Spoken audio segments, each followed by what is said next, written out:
2 Samuel 3. Now there was long war between the house of Saul and the house of David.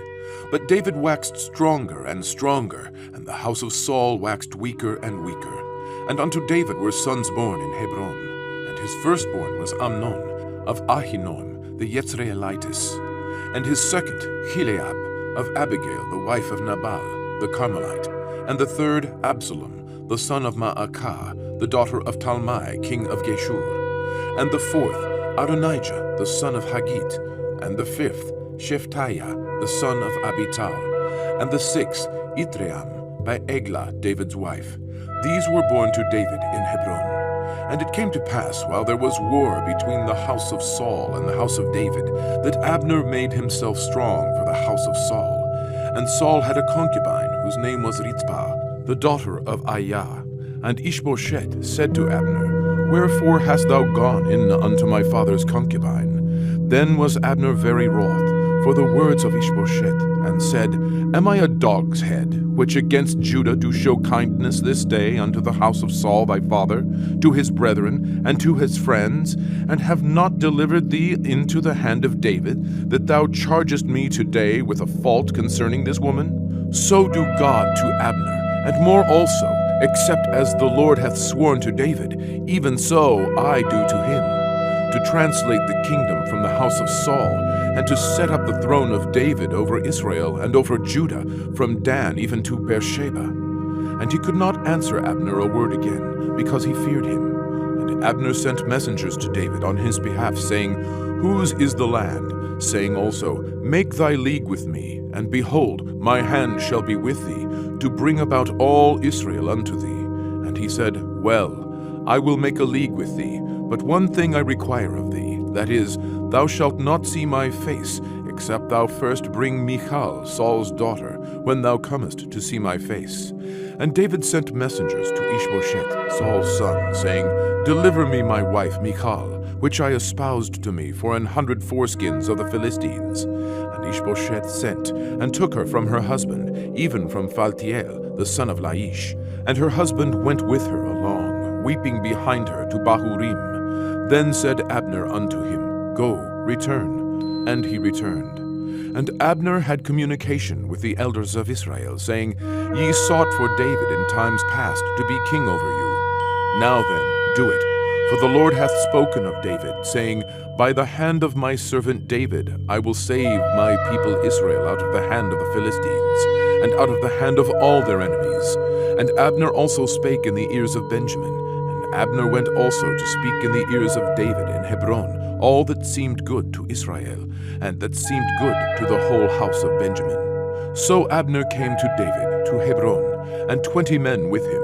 And David made Abner and the men that were with him a feast. And Abner said unto David, I will arise and go, and will gather all Israel unto my lord the king, that they may make a league with thee, and that thou mayest reign over all that thine heart desireth. And David sent Abner away, and he went in peace. And behold, the servants of David and Joab came from pursuing a troop, and brought in a great spoil with them. But Abner was not with David in Hebron, for he had sent him away, and he was gone in peace. When Joab and all the host that was with him were come, they told Joab, saying, Abner the son of Ner came to the king, and he hath sent him away, and he is gone in peace. Then Joab came to the king, and said, What hast thou done? Behold, Abner came unto thee. Why is it that thou hast sent him away, and he is quite gone? Thou knowest Abner the son of Ner, that he came to deceive thee, and to know thy going out and thy coming in, and to know all that thou doest. And when Joab was come out from David, he sent messengers after Abner, which brought him again from the well of Sirah. But David knew it not. And when Abner was returned to Hebron, Joab took him aside in the gate to speak with him quietly, and smote him there under the 5th rib, that he died, for the blood of Asahel his brother. And afterward, when David heard it, he said, I and my kingdom are guiltless before the Lord forever from the blood of Abner the son of Ner. Let it rest on the head of Joab, and on all his father's house, and let there not fail from the house of Joab one that hath an issue, or that is a leper, or that leaneth on a staff, or that falleth on the sword, or that lacketh bread. So Joab and Abishai his brother slew Abner, because he had slain their brother Asahel at Gibeon in the battle. And David said to Joab and to all the people that were with him, Rend your clothes, and gird you with sackcloth, and mourn before Abner. And King David himself followed the bier. And they buried Abner in Hebron. And the king lifted up his voice, and wept at the grave of Abner. And all the people wept. And the king lamented over Abner, and said, Died Abner as a fool dieth? Thy hands were not bound, nor thy feet put into fetters. As a man falleth before wicked men, so fellest thou. And all the people wept again over him. And when all the people came to cause David to eat meat while it was yet day, David sware, saying, So do God to me, and more also, if I taste bread or aught else, till the sun be down. And all the people took notice of it, and it pleased them, as whatsoever the king did pleased all the people.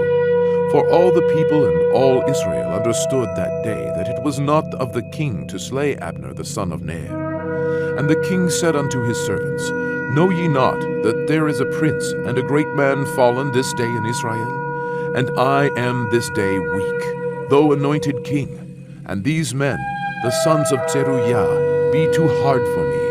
The Lord shall reward the doer of evil according to his wickedness.